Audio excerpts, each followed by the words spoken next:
안녕하세요, 길패스입니다. 토트넘은 현재 리그에서 3, 4위 경쟁에 내몰리고 있죠. 그러나 서로 챔스가 가기 싫은 첼시, 아스날, 맨유가 도와주고 있는 가운데 토트넘은 5월 1일에 아약스와의 챔스 4강전을 앞두고 있습니다. 그런데 네덜란드 리그가 아약스의 챔스 4강 경기를 위해서 아약스의 경기를 조율해줬다고 하네요. 참 대단합니다. 포체티노 감독은 이거 반칙 아니냐, 너무한 거 아니냐 이런 반응을 보이고 있는데요. 안 그래도 현재 토트넘의 상황이 안 좋은데 포체티노 감독 입장에선 어이없는 상황일 겁니다. 네덜란드 리그에서 아약스의 편의를 봐주지 않아도 현재 아약스의 미친 폼은 엄청난데 말이죠. 토트넘은 해리케인, 시소코, 라멜라가 부상이고 손흥민은 경고 누적으로 결장해 전 경기인 웨스트햄전에서 패배해 사기가 뚝 떨어진 상태이고 리그 후반에다가 아약스보다 4일 정도 못 쉬니 체력이 엄청나게 딸릴 것입니다. 토트넘 입장에선 미치고 팔짝 뛸 노릇이죠. 이렇게 한숨만 나오는 상황에서 그나마 다행인 것은 아시다시피 1차전이 홈에서 치러진다는 것입니다. 그리고 또 아시다시피 토트넘의 전력이 다소 약한 1차전에서 무엇보다 중요한 건 1차전에서 클린시티로 경기를 마무리하는 것입니다. 하지만 반대로 아약스에게 1차전이 완전한 기회일 것입니다. 토트넘의 전력도 약한 데다가 원정 경기니 한 골 한 골이 귀하겠죠. 골이나 엄청 넣지 뭐 이런 생각일 겁니다. 그럼 2차전에 소니 돌아온들 뭐 어떡하게 하겠어? 더 넣을 거야 우리보다? 이렇게 생각할 것입니다. 그때는 우리가 홈인데 우린 네덜란드 리그가 배려해줬는데 더 쉬는데 아약스의 입장에서 미쳐 날뛸 노릇일 겁니다. 반대로 토트넘 입장에서는 눈물이 날 겁니다. 포체티노 감독은 폭발 직전이겠죠. 과거 포체티노 감독은 현 최강인 맨시티를 상대할 때도 우리는 물러서는 축구를 하지 않을 것이다. 우리는 우리의 축구를 할 것이다 라고 강팀과의 경기에서도 물러서지 않는 경기를 펼쳐왔었는데요. 이번에는 제발 부탁드립니다. 이번에는 토트넘 골대 앞에 버스 한 대만 주차시켜 주십시오. 제발 부탁드립니다. 제 생각에 이번 토트넘은 철저하게 수비적으로 경기를 펼쳐야 한다고 생각을 합니다. 물론 알리, 에릭센, 모우라를 못 믿는 게 아닙니다. 이번 경기에서 토트넘은 세 가지를 기억해야 할 것입니다. 첫 번째, 토트넘은 클린시티가 중요하다.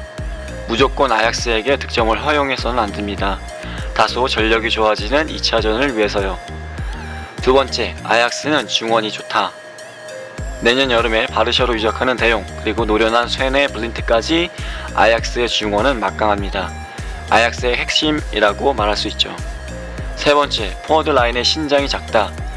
네레스는 175, 타디치는 181, 지에은은 180cm로 토트넘의 수비를 상대로 공중볼을 따내기에는 다소 힘들 것 같습니다. 토트넘이 이 세 가지를 고려해서 경기의 판을 짠다면 경기의 시나리오는 이렇게 될 것입니다. 경기의 중원에서 토트넘은 엄청난 활동량을 바탕으로 아약스를 전방부터 압박하기 시작해 대용, 쇠네, 블린트로 하여금 정상적인 빌드업을 방해하는 압박감을 받게 하고 압박을 받은 아약스의 미드필더들은 측면으로 빌드업을 시작하기 위해 볼을 측면으로 돌리거나 전방으로 롱패스를 시도할 것입니다. 이렇게 되면 피지컬적으로 앞서는 토트넘의 수비수들이 공중볼을 따내는 상황을 만들거나 측면에선 협력 수비를 통해 볼을 따내어 아약스로 하여금 다시 볼을 후방으로 돌리는 상황을 계속해서 만들어내 아약스의 원활한 경기 시나리오를 방해하는 상황이 계속해서 만들어지게 해야 한다고 생각합니다. 이 상황에서 한 골이라도 기록해준다면 땡큐죠. 정리해서 토트넘의 아약스전 승패 여부는 이 핵심 키워드입니다. 바로 활동량과 압박이라 생각합니다. 그런데 말이 쉽죠. 활동량이 어마어마한 아약스를 상대로 그보다 더한 압박을 가져가기란 쉽지는 않을 것 같습니다. 근데 해야 합니다. 그런데 이러한 전술에 적합한 토트넘의 멤버가 있었으니 이름하야 데니 로즈. 네, 그 로즈가 로즈에따의 로즈입니다. 보지 않아도 압니다. 화내실 거라는 거 딱 보입니다. 그게 말이 되냐? 하지만 현재 시스코와 윙크스가 경기 출전이 불투명한 가운데 이 중원에서 엄청난 활동량을 가져갈 사람, 그 사람이 저는 데니 로즈라 생각합니다. 포체티노 감독이 왜 데니 로즈를 계속해서 쓸까요? 그렇게 욕을 먹는데 말이죠. 실수도 많이 하는데 말이죠. 포체티노 감독이 성인 군자라서 엄청난 인품을 갖고 있어서 계속 쓸까요? 그건 아니라 생각합니다. 이유는 엄청난 활동량과 유연한 움직임 때문이라 생각합니다. 저도 개인적으로 경기를 보면서 로즈가 뛰어다닐 때는 마치 UFO가 움직이는 것 같은 느낌을 받은 적이 있는데요. 물론 실수를 죄송합니다. 물론 개인적인 생각이지만 아약스와의 1차전에서 뭔가를 기대해야 한다면 저는 데니 로즈라 생각합니다. 압니다. 네, 저도 경기 보다가 욕한 적 많습니다. 정말 많아요. 하지만 지금 상황에선 기대해 볼 수밖에 없는 그런 상황 아니겠습니까? 여튼 토트넘 화이팅! 아우 귀여워라.